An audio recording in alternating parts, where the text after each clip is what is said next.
Hello students, welcome in 12th class physics. Students, we are discussing electromagnetic wave और students we have discussed various topics of this unit. तो students आज हम आपके साथ बात करेंगे इलेक्ट्रोमैग्नेटिक स्पेक्ट्रम। बेसिकली देखा जाए स्टूडेंट्स हमारे पास बहुत सारी इलेक्ट्रोमैग्नेटिक वेव्स हैं। जैसे मैं आपको बात करता हूँ, सबसे पहले बात करें अगर हम रेडियो वेव है, ठीक है बेटा, माइक्रोवेव है, इंफ्रारेड वेव है, विजिबल लाइट है बेटा, अल्ट्रा लाइट है, एक्सरे है बेटा, गामा है। तो ये सारी की सारी क्या है भाई, इलेक्ट्रोमैग्नेटिक वेव्स है। तो बेसिकली देखा जाए हमारे पास है ना 7 इलेक्ट्रोमैग्नेटिक वेव्स हैं हमारे नेचर के अंदर, ठीक है। तो बेटा इलेक्ट्रोमैग्नेटिक वेव्स कितने हैं, 7 टाइप्स की है। बेटा हम एक ही इलेक्ट्रोमैग्नेटिक वेव को देख पाते हैं, वो बेटा लाइट है। तो लाइट भी क्या इलेक्ट्रोमैग्नेटिक वेव है, बट वही हमारे लिए विजिबल है। अदर्स जितनी भी 1 वेव को छोड़ के बाकी 6 वेव्स को हम देख नहीं पाते, क्योंकि उनका जो वेवलेंथ ऑर्डर है या बेटा फ्रीक्वेंसी ऑर्डर है वो हमारी आई के विजन में लाई नहीं करता, इसलिए हम उनको देख नहीं पाते। क्या हम एक्सरे देख सकते हैं, क्या हम गामा देख सकते हैं, नॉट पॉसिबल। क्या हम माइक्रोवेव देख सकते हैं, नहीं बेटा, क्योंकि वो हमारे आई के जो विजन है, सेंसिटिव विजन है, उसमें लाई नहीं करता उनका वो रेंज बेटा। तो इसलिए हम क्या करेंगे, यहाँ पे हम बात कर रहे हैं इलेक्ट्रोमैग्नेटिक स्पेक्ट्रम। स्पेक्ट्रम का मतलब आपको पता है बेटा, किसी को स्पेक्ट्रम मतलब एक ऑर्डर में रखना, उसे स्पेक्ट्रम बोलते हैं। और आगे लिखा हुआ बेटा इलेक्ट्रोमैग्नेटिक है, तो इसका मतलब हम इलेक्ट्रोमैग्नेटिक वेव को ही ऑर्डर में लिखेंगे। तो इलेक्ट्रोमैग्नेटिक स्पेक्ट्रम है क्या, it is orderly arrangement of, लिख लेते हैं बेटा यहाँ पे, it is orderly arrangement of electromagnetic waves. It is orderly arrangement of electromagnetic waves according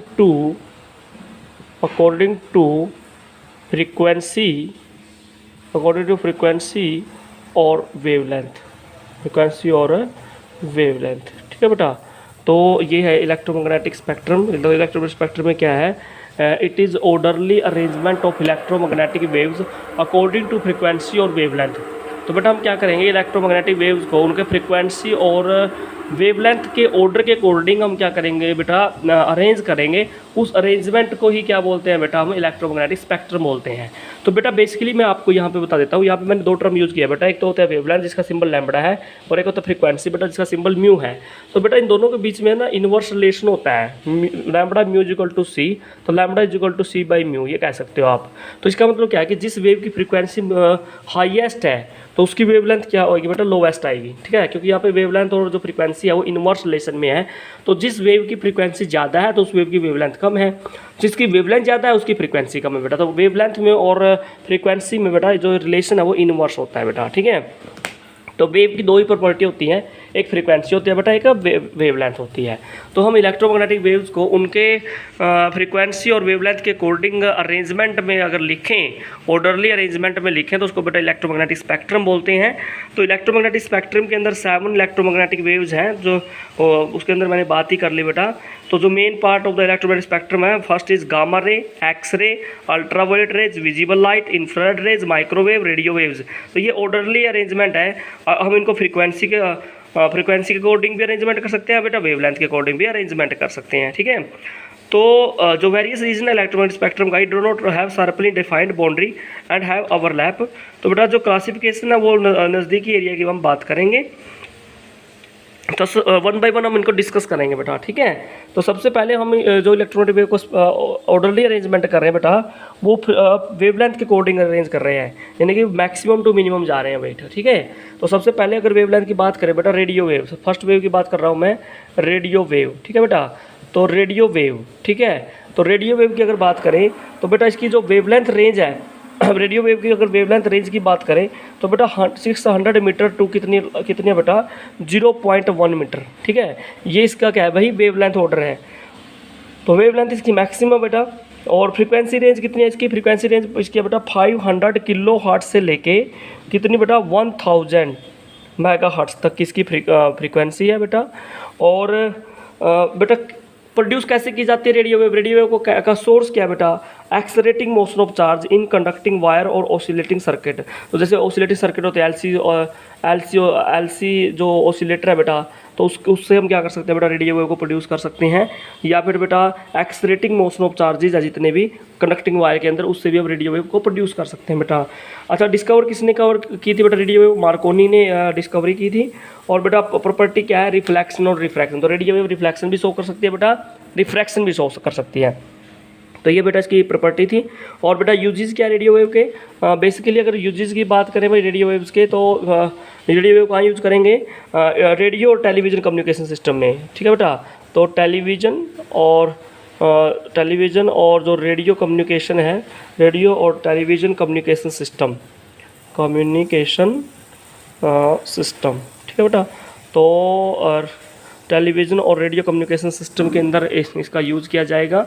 और रेडियो एस्ट्रोनॉमी में भी इसका यूज़ किया जाता है। रेडियो वेव का यूज़ कहाँ यूज़ किया जाएगा बेटा? Radio astronomy.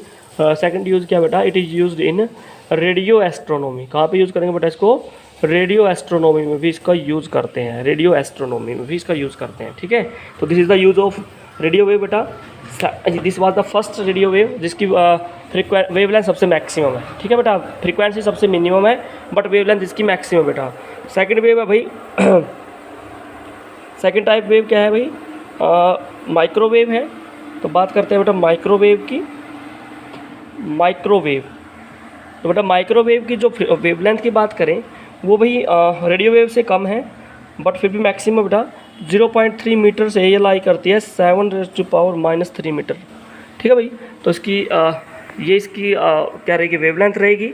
और फ्रिक्वेंसी की बात करें बेटा तो 10⁹ हर्ट्ज से लेकर 10⁻12 हर्ट्ज, ठीक है बेटा। यह इसका बैंड रहेगा फ्रीक्वेंसी का। और मार्कोनी ने ही डिस्कवरी की थी इसकी बेटा। और इसका सोर्स भी क्या है बेटा? माइक्रोवेव को कैसे प्रोड्यूस करोगे आप यूज़ करोगे oscillating current in special vacuum tube. तो वैक्यूम ट्यूब्स के अंदर आप क्या करेंगे? करंट को ऑसिलेट करोगे तो उससे माइक्रोवेव बनती है। और बेटा माइक्रोवेव कौन कौन सी प्रॉपर्टी शो कर सकती है? Reflection, refraction, diffraction, polarization. तो ये सारे के सारे क्या है बेटा? ये फिनोमिना है जो माइक्रोवेव दिखा सकती है। और it can travel a beam in a single, ठीक है बेटा। तो it can travel as a beam in a single. तो एक बीम की तरह ये ट्रैवल कर सकती है बेटा। तो यूजेस क्या है बेटा? वैसे देखा जाए तो माइक्रोवेव का यूज़ कहाँ करते हैं? रडार सिस्टम में, ठीक है बेटा, फॉर एयरक्राफ्ट नेविगेशन। तो कहाँ यूज़ किया जाएगा बेटा? रडार सिस्टम में इसका यूज़ किया जाएगा। रडार सिस्टम में भी माइक्रोवेव का यूज़ किया जाता है। Radar system for aircraft navigation, aircraft navigation, ठीक है बेटा। तो वहाँ पे भी इसका यूज़ किया जाता है। और सेकंड यूज़ क्या बेटा? Long distance communication system. Long distance पे अगर आपको कम्युनिकेशन दिखाना है, करना है बेटा, long distance communication, long distance communication के लिए पर्पज़ के लिए भी इसका यूज़ किया जाता है बेटा, वाया जियो स्टेशनरी सैटेलाइट्स, ठीक है। और बेटा और थर्ड वन क्या बेटा? हमारे पास माइक्रोवेव ओवन होते हैं जिसके अंदर आप ये खाते हो ना, माइक्रोवेव ओवन, जिसमें आप ये ब्रेड्स वगैरह खाते हो या फिर आप पेस्ट्री खाते हो, पेटीज़ खाते हो, तो उसमें माइक्रोवेव ओवन से ही हीट किया जाता है उसको, पेटीज़ को, ठीक है भाई। तो ये माइक्रोवेव ओवन का था। और माइक्रोवेव जिसके अंदर यूज़ की जाती हैं। थर्ड टाइप की जो इलेक्ट्रोमैग्नेटिक वेव है बेटा, that is infrared waves. Infrared waves, या इसको I.R लिख सकते हो बेटा, IR, इंफ्रारेड। तो बेटा अगर देखा जाए इनको ये हीट प्रोड्यूस करती हैं तो इनको थर्मल रेडिएशन भी बोलते हैं बेटा। क्या बोलते हैं इनको? थर्मल रेडिएशन भी बोलते हैं।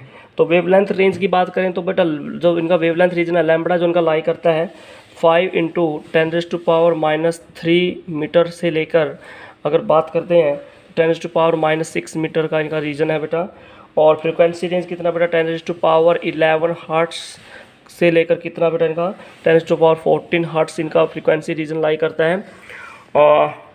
और बेटा सोर्स क्या है बेटा? Hot bodies and molecules. जो जितनी भी हॉट बॉडीज़ हैं वो इंफ्रारेड रेडिएशन छोड़ती हैं। हमारी अर्थ जब हीट हो जाती है तो बेटा कौन सी रेडिएशन छोड़ती है? IR छोड़ती है। और बेटा ये विलियम हैरिसन ने इसको डिस्कवर किया था। प्रॉपर्टी क्या बेटा? इसका हीटिंग इफेक्ट भी है, रिफ्लेक्शन भी शो करती है, रिफ्रैक्शन भी शो करती है, डाइफ्रैक्शन शो करती है, प्रोपेगेशन थ्रू फॉग। बेटा ये फॉग में से, ये IR रेडिएशन फॉग में से भी ट्रैवल कर सकती है। फॉग मतलब बेटा स्मोक डेज में भी, ज़्यादातर दोनों के दिन होते हैं सर्दियों में बेटा, उसमें भी ये ट्रैवल कर सकती है बेटा। तो यूज़ क्या क्या है बेटा? इसका यूज़ करेंगे बेटा in the remote control of TV और वीसीआर। तो इन रिमोट कंट्रोल ऑफ टीवी, ठीक है बेटा, जो टीवी के रिमोट कंट्रोल होते हैं या वीसीआर के, तो बेटा उनके अंदर कौन सी वेव्स यूज़ की जाती है बेटा, आईआर वेव यूज़ की जाती है। और बेटा in greenhouse to keep the plant warms, तो बेटा आप पहले ही मैंने आपको बता दिया कि हीटिंग इफेक्ट है, तो बेटा ग्रीन हाउस में भी यूज़ की जाती है। In greenhouse to keep plants warm, ठीक है बेटा, प्लांट्स को वार्म करने के लिए, गर्म करने के लिए ठीक है बेटा। और इम्पोर्टेंट प्रॉपर्टी क्या है इसकी कि ये है ना बेटा, स्मोक के दिनों में फोटोग्राफी के लिए भी यूज़ की जाती है, ठीक है। आप लिख सकते हो कि it is use to take photographs in smoke days, ठीक है बेटा, काफ़ी इंपॉर्टेंट प्रॉपर्टी है या इंफ्रारेड रेडिएशन की। और नेक्स्ट फोर्थ इलेक्ट्रोमैग्नेटिक वेव है बेटा विजिबल लाइट, जो या विजिबल रे, तो विजिबल लाइट है जो बेटा, विजिबल लाइट है वो भी इलेक्ट्रोमैग्नेटिक वेव है, तो जिसको हम देख पाते हैं, तो इसका रीजन हमारी आइज़ के रीजन में लाई करता है। तो बेटा इसकी जो वेवलेंथ है वो बेटा 8 × 10⁻⁻7 मीटर से अगर बात करें तो बेटा 4 × 10⁻⁻7 मीटर, सेंटीमीटर में बात करें तो बेटा 400 मीटर सेंटीमीटर से 800 मीटर सेंटीमीटर बेटा, ठीक है। फ्रीक्वेंसी की बात करें बेटा ऑर्डर 4 × 10⁻⁴ हर्ट्स टू 7 × 10⁻14 हर्ट्स बेटा, ठीक है। तो ये इसका फ्रीक्वेंसी रीजन में लाई करता है। और बेटा सोर्स क्या है अगर आप किसी एटम को एक्साइट कर देते हो तो एक्साइट करने के बाद वो जब वो डी एक्साइट करेगा तो बेटा उस टाइम जो आयनाइज्ड गैस है तो या इनकैंडेसेंट बॉडीज़ हैं तो वो बेटा क्या करती हैं, विजिबल लाइट छोड़ती हैं। और बेटा ये लाइट भी refraction, interference, diffraction, polarization, photoelectric effect, photographic action, sensation of sight, बेटा ये सारे के सारे इफेक्ट दिखाती है। और बेटा लाइट के विजिबल लाइट के यूजेस क्या है, फर्स्ट यूज़ तो बेटा ऑब्जेक्ट को देखने के लिए यूज़ किया जाता है। और it can cause chemical reaction, बेटा ये केमिकल रिएक्शन भी कर सकती है। और जितना भी पूरा वर्ल्ड है उसकी इन्फॉर्मेशन हम इसी से तो लेते हैं बेटा, क्योंकि हम देख सकते हैं तो विजिबल लाइट से ही देख सकते हैं बेटा। तो नेक्स्ट फिफ्थ टाइप की इलेक्ट्रोमैग्नेटिक वेव है बेटा, that is ultraviolet light, कह सकते हो आप यूवी, जिसको आप यूवी से लिख सकते हो ultraviolet light, ultraviolet rays. तो बेटा अगर बात करें लैम्बडा की वेवलेंथ की बेटा 3.5 × 10⁻⁻7 मीटर टू 1.5 10⁻⁻7 मीटर के ऑर्डर में लाई करती है। और बेटा इसका जो फ्रीक्वेंसी ऑर्डर है 10⁻16 हर्ट्स की बात करें तो 10⁻17 हर्ट्स में इसके रीजन है, ठीक है बेटा। और सोर्स क्या बेटा, high voltage gas discharge tubes है, arc of iron and mercury, sun भी इसका बेटा रीजन है, तो सन से कौन सी रेज आती है बेटा, अल्ट्रा वायलेट रेज ही आती हैं। और बेटा हाई वोल्टेज अगर अप्लाई कर दें किसी गैस डिस्चार्ज ट्यूब पे तो वहाँ से भी बेटा अल्ट्रा वायलेट लाइट आती हैं। तो बेटा रीटर ने इसको डिस्कवर किया था। और बेटा इफेक्ट ऑन फोटोग्राफिक प्लेट पे इफेक्ट डाल सकती है, फ्लोरोसेंस फिनोमेना दिखाती है, आयोनाइजेशन दिखाती है बेटा। इनकी एनर्जी ज़्यादा है तो हाईली एनर्जेटिक है, तो बेटा ह्यूमन स्किन में से स्कैन कर सकती है, मतलब एनर्जेटिक है तो टर्निंग कर सकती है, ह्यूमन स्किन से बाहर निकल सकती है। बेटा uses of ultraviolet light की यूज़ कहाँ पे है बेटा, इन फूड प्रजर्वेटिव, बेटा जो फूड प्रजर्वेटिव है उसमें यूज़ किया जाता है। इसका मतलब हमारे जो भोजन होते हैं, खाद्य भंडार होते हैं जिनमें हम फूड को रखते हैं, तो बेटा उसमें अल्ट्रा वायलेट डाल दें तो बेटा उससे हमारा जो भोजन है या फूड है बेटा वो सेफ रहेगा। In the study of invisible writings, for documents and fingerprints, बाकी बेटा ये सबसे इंपॉर्टेंट प्रॉपर्टी है कि अगर आपको इनविजिबल राइटिंग है, मतलब ऐसी राइटिंग जो आपको दिखाई ना दे, फोक डॉक्यूमेंट्स जो झूठे दस्तावेज होते हैं, या बेटा फिंगरप्रिंट्स को डिटेक्ट किया जाता है, वो किसे डिटेक्ट किया जाता है बेटा, अल्ट्रा वायलेट से ही डिटेक्ट किया जाता है, ठीक है। नेक्स्ट है बेटा 6th नंबर पे एक्सरेज। तो कई बार को एग्जाम में क्वेश्चन आ जाता है कि जो फोक डॉक्यूमेंट्स हैं वो किससे चेक करेंगे बेटा, अल्ट्रा वायलेट रेज से चेक करेंगे, ठीक है। फिंगरप्रिंट्स भी बेटा अल्ट्रा वायलेट रेज से चेक होगा। अब बात करते हैं बेटा एक्सरे का देखा जाए बेटा, इसका वेवलेंथ ऑर्डर कितना बेटा 100 एंगस्ट्रॉम से लेके 0.1 एंगस्ट्रॉम। और बेटा इसकी फ्रीक्वेंसी की बात करें तो एनर्जेटिक है बेटा, ये 10⁻18 हर्ट्स से लेकर 10⁻20 हर्ट्स में चली जाएगी बेटा ये, ठीक है। तो फ्रीक्वेंसी हाईएस्ट है। और बेटा रॉन्टेजन ने इसको डिस्कवर किया था। और फोटोग्राफी प्लेट को ये इफेक्ट कर सकती है, आयनाइजेशन ऑफ गैसेज दिखा सकती है, फोटो इलेक्ट्रिक इफेक्ट दिखा सकती है। बेटा मोर एनर्जेटिक है देन यूवी रेज। और बेटा यूजीज क्या है एक्सरे के, सबसे पहली बात तो ये है कि जहाँ पे फ्रैक्चर हो जाए तो बोन्स में फ्रैक्चर्स के डिटेक्ट करने के लिए बेटा एक्सरेज का यूज़ किया जाता है। और बेटा it can pass through flash but non through bones in the study of crystal structure. बेटा जो क्रिस्टल स्ट्रक्चर है उसके क्रिस्टल की स्ट्रक्चर एक्सरे से डिटेक्ट की जाती है। और बेटा जो क्रैक्स होते हैं मेटल के अंदर क्रैक हैं या होल है बेटा उसको डिटेक्ट करने के लिए यूज़ किया जाता है। तो बेटा काफ़ी इंपॉर्टेंट यूजेज एक्सरेज के। और लास्ट है बेटा गामा रे, सबसे ज़्यादा एनर्जेटिक कौन सी है बेटा, गामा रे ही है। और इसकी फ्रीक्वेंसी सबसे हाईएस्ट है और वेवलेंथ सबसे कम है बेटा। और बैक्वेरन ने इसकी डिस्कवरी की थी। और क्या क्या यूजेज है बेटा गामा रे के, तो रेडियोथेरेपी में इसका यूज़ किया जाता है बेटा, ट्यूमरस वगैरह डिटेक्ट करने के लिए। Manufacture of polythene from ethylene, बेटा पॉलीथीन की जो मैन्युफैक्चरिंग है वो गामा रे से की जाती है। और बेटा to initiate some nuclear reaction, कुछ रिएक्शन को एनर्जी चाहिए बेटा इनिशिएट होने के लिए, तो वहाँ पे एनर्जी देने के लिए भी गामा रे यूज़ की जाती है। और बेटा जो फूड प्रिजर्वेटिव की तरह काम करती है, क्योंकि फूड के अंदर वेरियस माइक्रो ऑर्गेनिज्म होते हैं, हमारे जो फूड है उसके अंदर माइक्रो ऑर्गेनिज्म को मारने के लिए बेटा गामा रे की यूज़ की जाती है। और बेटा एटॉमिक न्यूक्लियाई के स्ट्रक्चर में भी गामा रे यूज़ की जाती है बेटा, क्योंकि गामा रे सबसे ज़्यादा एनर्जेटिक है तो बॉडी में से भी पेनिट्रेट कर जाती है। तो मोस्ट एनर्जेटिक कौन है बेटा, गामा रे। और सबसे ज़्यादा फ्रीक्वेंसी भी इसी की होती है। और सबसे वीक कौन सी है बेटा, रेडियो वेव बेटा। तो 1 बाय 1 आज हमने इलेक्ट्रोमैग्नेटिक स्पेक्ट्रम के जो वेव्स हैं उनके बारे में, प्रॉपर्टी के बारे में बात की और यूजेस के बारे में बात की बेटा, ठीक है। तो स्टूडेंट्स आज के लिए इतना ही। अगर आपकी कोई प्रॉब्लम है तो आप अपने डाउट्स व्हाट्सएप पे या कॉल करके ले सकते हैं स्टूडेंट्स। Thanks for watching.